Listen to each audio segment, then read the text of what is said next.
총선 선거인단 모집을 시작했습니다. 새누리당은 자유한국당으로 이름 바꿨죠.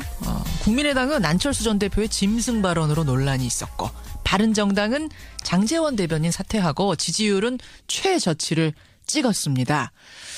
이게 다 지난 일주일 사이에 벌어진 일입니다. 정말 우리 정치 한 치 앞을 예측하기 어려울 정도로 빠르게 변하고 있는데요. 무려 향후 한 달의 미래를 예측해보는 코너죠. 월간 암흑의 이번 주는 월간 정두원 편입니다. 월간 정두원. 정두원 전 의원 어서 오세요. 네. 오늘이 벌써 세 번째 시간. 우리 세 달 했네요. 네 번째 아닙니까? 헷갈려요. 특집까지 해서 네 번째. 예. 소감이 어떠세요? 저도 기다려줘요. 김현정 씨 보고 싶어가지고. 고맙습니다. 저보고 싶어서 오시는 정두원 전 의원. 아니, 나가고 나면은, 이 방송 나가고 나면은 반응들이 좀 있어요? 유튜브 조회수가 되게 많더라고요. 유튜브는 제가 체크를 못 해봤는데. 김현정 씨, 예. 아니, 체크해보세요. 놀랄 정도로 뭐. 김현정 씨 인기가 대단한 것 같아요. 오늘 왜 이렇게 저를 띄워주면서, 진짜. 저도 정두원 전 의원을 좀 띄워드려야 될 것이, 지금까지 이 월간 정두원에 나와서 하신 말씀들이, 예측들이 놀랍게도 다 들어맞았습니다. 예를 들어 반기문 전 총장이 중도 하차할 거다라는 얘기를 종쳤다라는 표현을 쓰셨잖아요. 네. 저는 이제 그 얘기 듣고 사실 그때 좀 놀랐고 이걸 방송을 그냥 내보내도 되나 할 정도로 염려가 됐는데, 무려 12일 후에 반 총장이 실제로 불출마 선언을 했습니다. 어떻게 무려 12일 전에 그렇게 과감하게 이미 종쳤다 이런 발언을 하셨어요? 그러니까 그게 무슨 예언하는 게 아니고요. 예. 상식의 눈으로 보면 다 보입니다. 근데 의외로 사람들이 상식적으로 판단을 안 하죠. 아하. 그 당시에 상식적 눈으로 볼 때는 방법이 없더라고요. 그 양반, 내가 이제 그 양반 입장에서 생각해 보는 거죠. 예. 그래서 그렇게 얘기했던 겁니다. 그렇게 되면 최대 수혜자는 누구예요? 문재인 후보가 최대 수혜자죠. 역시나. 예, 역시나. 그러니까 이제 그 자리를 딱 굳힌 거죠. 민주당 경선 얘기 제가 잠시 후에 할 텐데, 네. 그 얘기 일단 그러면 좀 기대를 해보고. 네. 그나저나 오늘 새벽에 이재용 부회장 구속됐습니다. 조금 전에 구속이 됐습니다. 네. 예상하셨어요? 이 구속 여부는? 그렇죠. 이제 특검이 다시 신청할 때는 만반의 준비를 다 갖추고 또 신청했겠죠. 예. 사활을 걸고 끝내 구속시켰어요. 네. 근데 28일이면은 특검은 문 닫지 않습니까? 자동 종료. 네. 그럼 이재용 부회장 같은 거물을 구속시켜놓고도 제대로 수사 못하고 손을 떼야 되는 상황이 벌어질 수도 있는 거네요. 아니, 다른 기업들도 있잖아요. 삼성만 문제된 게 아니라 다른 기업들도 있는데 왜 다른 기업들은 수사를 지금 못하고 있잖아요. 시간이 없어서. 예. 그 심지어 다른 기업까지. 예. 그래서 제가 궁금한 건, 황교안 총리한테 우리 이런 수사해야 되니까 특검 기간 좀 연장시켜달라. 어제 의견서를 냈습니다. 요청했습니다. 황 총리는 여전히 묵묵부답입니다. 예. 어떤 결정 내릴까요? 특검법상 연장할수록 되어 있고 또 국민들이 정말 일거수일투족을 지켜보고 있잖아요. 예. 그러니까 열심히 하는데 아직도 시간이 필요하다. 그런데 그걸 거부할 명분이 하나도 없죠. 그거를 거부하면은 황교안 총리가 이상한 분이 되는 거죠. 결국은 그럼 수락할 거라고 보세요. 네, 그렇게 봅니다. 근데 사람들은 이미 황교안 총리는 지금 이제 보수의 아이콘처럼 돼서 지지율도 상당히 많이 나오고 있고, 게다가 박근혜 대통령이 임명한 사람인데 박근혜 대통령에 대한 수사를 더 하라고 말하기도 참 애매할 거다. 그래서 끝까지 버틸 거다라는 얘기도 있는데. 법의 그 정신에 어긋나는 겁니다. 법을 안 지키는 겁니다. 저 시간을 더 들여서 더 완성을 하겠다는 얘기인데 그 완성하지 마라 그 소리를 어떻게 합니까? 그러고 보니까 그런 얘기 나온 김에 황교안 권한대행 얘기부터 좀 들어가 보죠. 지지율이 보수 후보 중에는 유일하게 두 자릿수 넘고 있고, 뭐 여야 통틀어서도 2위 기록하고 있고, 정작 본인은 출마 여부 안 밝히고 있고. 황 총리는 출마할 명분이 전혀 없는 사람입니다. 만약에 출마한다면 이제 양심불량이 되는 거잖아요. 왜 그렇게까지? 지지율이 이렇게 높은데 출마할 수도 생각해 보세요. 예. 지금 황 총리는 박근혜 대통령으로부터 경질 통보를 받았던 사람이고 임시까지 준비했던 사람입니다. 예. 왜 그랬냐? 이 사태에 대해서 책임을 물은 거죠. 그리고 지금 대통령이 탄핵 소추가 됐잖아요. 예. 내각이 탄핵 소추된 겁니다. 그럼 내각의 총책임자가 거기에 대해서 책임을 지고 물러나는 것이 당연한데 지금 불가피하게 대응을 하고 있거든요. 그런데 그 그렇게 불가피하게 대응을 하는 사람이 출마까지 한다? 책임을 져야 될, 이번 사태에 책임을 져야 될 1차적인 책임이 있는 사람이 진짜 그거는 있을 수 없는 일이고 양심불량인데. 양심불량이라는 얘기가 여러 번 나오네요. 양심불량. 예. 만약에 출마한다면 지금 그분이 양심불량이 아니라 출마한다면 양심불량이라 이거죠. 근데 그분이 양심이 보통 때 보면 어떠세요? 양심이 고든 분이죠. 그러면 출마 그래서 안 하실 거다? 출마는 못할 겁니다. 아하. 그러면 지금 출마를 안 할 생각이라면 그냥 안 한다 밝히면 될 텐데 안민석 의원이 며칠 전에 저 국회에서 여러 번 출마하실 겁니까? 안 하실 겁니까? 하실 겁니까? 안 하실 겁니까? 여러 번 묻는데 끝까지 답을 안 해요. 예, 자기는 즐기고 있는 거죠. 언제 이렇게 국민적인 지지를 관심을 받아본 적이 있겠어요. 출마하는 게 이게 보통 일입니까? 그렇죠. 일단 돈이 많이 들어요. 돈이 많이 들어요. 반기문 총장도 결정적으로 안 된 이유가 좀 돈 때문이라는 거 말씀하셨잖아요. 그것도 굉장히 능력이거든요. 그 재정 문제를 해결하는 것도 능력인데 그거를 조달할 능력이 없는 사람이죠. 아하. 차기 대선을 노린다든지 혹은 총선 뭐 이런 걸 생각하는 그 차후에 자신의 행보를 생각하고 있는 걸까요? 근데 그게 착각이라는 거죠. 이제 지금 왜요? 총리 또 대통령 권한 대행이라는 자리 때문에 지금 소위 태극기 세력이 이제 표를 몰아주고 있는 건데 보수 세력들이 이제 그 자리에서 나오면은 또 금방 거품이 꺼져가지고 그냥 노바디가 됩니다. 아무것도 아니게 된다. 아무 존재 가치가 없어진다. 임명진 비대위원장이 자유한국당 임명진 비대위원장이 깜짝 놀랄 후보가 있다라고 얘기를 했었는데 그 인물은 누구라고 보세요? 누가 있겠어요, 본인 말고는. 본인? 임명진 비대위원장 본인? 설마요. 본인이 출마한다면 깜짝 놀라겠죠. 그런 후보는 없습니다. 아니, 대한민국에서 갑자기 그런 사람이 어디서 나타나요? 본인이 출마한다면 조금 깜짝 놀라겠죠. 저분도 역시 뭔지. 근데 그럴 가능성은 지금으로선 없어 보이고 결국은 비장의 카드가 따로 있는 건 아니라고 보시죠. 비장의 카드가 어디 있어요? 있으면 벌써 내놨죠. 벌써 내놨을 거다. 알겠습니다. 그런데 정두원 전 의원님, 그나저나 아직 무소속이세요? 예. 왜 바른정당 입당 안 하세요? 여전히? 그러니까 이제 새누리당을 왜 탈당했겠어요? 새누리당의 그 독선적인 모습, 사당의 모습을 보기 싫어서 나왔는데 바른정당도 그냥 의원들 몇몇에서 그냥 자리 너나 먹게 하면서 즐기고 있고 또 사당화 논란도 있었어요. 지금은 좀 가라앉았지만. 그래서 그런 거 보기 싫어서 탈당했는데 또 그런 걸 또 봐야 됩니까? 그래서 이제 제가 이건 잘못됐다 해서 입당을 안 하고 있는데 바른정당도 사실 망한 겁니다. 망한 거라고요? 망했죠. 이미 종쳤다고요?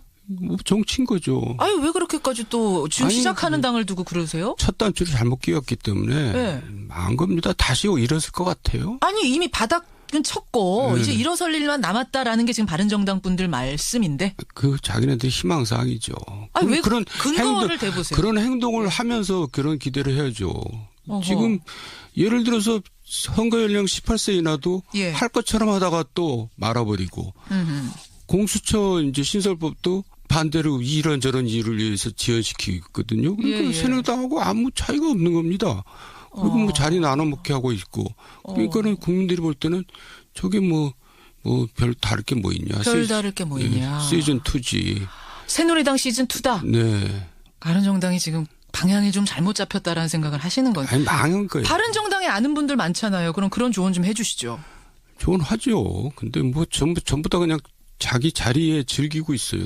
나 대표, 너 원내대표, 나 최고위원. 그러면서 즐기고 있는 거죠. 근데 남경필 경기지사가 이제 바른정당의 대선 후보인데 지금 그쪽 캠프에서 조언하고 참여하고 계시는 거 아니에요? 정 의원님? 그러니까 남경필 지사하고는 진짜 15년 동안 같이 뜻을 같이 해온 동지고요. Friends in need is friends indeed. 정말 필요할 때 도와주는 친구가 진짜 친구다. 그런 의미에서 도와주고 있습니다. 남지사에게 필요한 건 뭡니까 지금? 어떤 조언 해주고 계세요? 좀 지지율이 좀처럼 오르지 않는데. 지지율이 안 오르고 있어서 저도 좀 속이 타고 우울증 끼까지 생기고 있는데. 남지사가요? 아니면 정두원 전 의원이요? 본인이 오죽하겠어. 저가 그러고 있으니까. 우울증 생기실 지경이세요? 네. 왜 안 올라요? 왜 이렇게? 그러니까 이제 일단 바른정당이 이제 죽을 쓰고 있으니까 그런 것도 있고 아직도 남지사가 국민으로부터 이제 지도자로서 아직 인식이 덜 돼 있는 거죠. 남지사는 그렇고 그럼 유승민 의원은 왜 좀처럼 오르지 않습니까? 유승민 의원도 역시 당의 한계에 갇혀 있고 또 그분도 역시 지도자로서는 아직 인식이 안 되는 거죠. 그래서 아까 얘기하다 말았는데 황교안 총리가 지지를 받는 거는 황교안 개인이 아니라 대통령 권한대행이라는 그 자리 때문에 지지를 받는 겁니다. 우리가 그거를 분리해서 생각해야 돼요. 그런데 그래서 그 황교안 총리는 착각하지 말라는 거죠. 대통령 권한대행에다가 표를 던지고 있는 거지 황교안한테 표를 던지는 게 아니라는 거죠. 그러면 그 자리에 유승민 권한대행, 남경필 권한대행이 들어갔으면 같은 지지율 나왔을 거라고 보세요? 그럼 물론이죠. 그렇게 보시는 더 나오겠죠, 이제. 더 나올 수도 있다. 인지도까지 있으니까. 그렇게 보시는군요. 여하튼 그러면은 김무성 전 대표라도 지금 뭐 아니면 오세훈 전 시장이라도 재등판해야 되는 거 아니냐. 바른정당 지지자들은 그런 얘기 한대요. 재등판 해분들 뭐 남경필이나 유승민 이상 갈 수가 없거든요.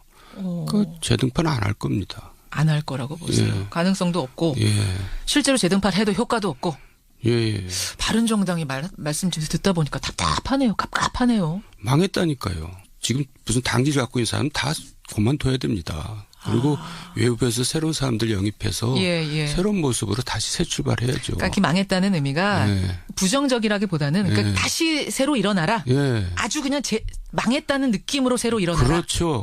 새로 세워라. 아니, 그러니까 새누리당한테 당신들 당 해체하고 뭐 그래라 요구할 게 아니라 바른당이 지금 그래야 돼. 자기네들 먼저 그렇게 한 다음에 새누리당한테 요구를 해야죠. 알겠습니다. 바른정당 얘기, 자유한국당 얘기 한참 했는데 민주당으로 가보죠. 민주당. 가장 분위기 좋은 정당 민주당이죠. 당 지지율도 최고 거기에 대선 주자 3사람을 합치면요. 전체 지지율의 60%를 넘어섭니다. 지금 이제 선거인단 모집을 하고 있어요. 경선 선거인단. 막 드라마가 써지고 이러면 막판에 뒤집힐 가능성도 있다고 보여요. 당내 경선의 주자가.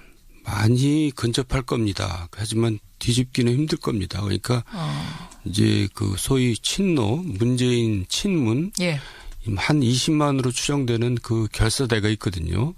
그게 있는 그 한 구조적으로 이 경선에서 이기기가 힘들죠. 그래서 심지어는 안중근 의사가 나와도 힘들다. 그 누가 또 그런 말을 만들어요. 이순신 장군이 나와도 힘들다. 세종대왕이 나오면 혹시 이길지 모르겠다. 세종대왕은 문재인 전 대표 이깁니까? 왜 세종대왕만 이겨요? 이순신 장군 안 되는데. 우리나라 이제 존경심이 이제 제일 강한 사람이 그분이잖아요. 세종대왕 정도가 나와야 문재인 전 대표 이긴다. 당내 경선에서. 그렇게 경선에 구조적으로 문재인한테 유리하게 돼 있다는 얘기죠. 그러니까 워낙 세력이 지금 탄탄하다는 말씀을 하시는 거죠, 결국은. 당내에서. 그렇지만 지금 그런 얘기 때문에 민주당이 당원들만 가지고 혹은 당원들한테 가중치 주는 게 아니라 국민 경선을 완전 오픈했거든요. 누구든 참여할 수 있고 다 가중치 1입니다. 그럼에도 불구하고 그 20만의 탄탄한 지지자를 깰 수가 없습니다. 그 초롱성을. 그럼 대선 끝났네요. 그래서 이제 10년 전 대선하고 거의 비슷한 모양입니다. 그때는 이제 여야의 대결이 아니라 이명박 박근혜 대결이었거든요. 그러니까 지금은 마치 이제 문재인과 안희정의 대결처럼 돼가고 있는 거죠. 그러면 지금 문재인 안희정 대결에서 말씀하신 대로 문재인 대표의 탄탄한 세력을 이기기 어렵다라고 하면 사실상 대선은 결과가 나왔단 말씀이네요. 뭐 거의 그런 거 아닙니까? 하지만 역선택이라는 것도 있거든요. 역선택이라는 게 이론적으로는 가능하지만 우리나라 정치에서 역선택이 실제로 이루어진 적은 없습니다. 그러면 우리가 또 여기서 너무 단정적으로 끝내버리면 이게 문제가 될 수 있으니까요.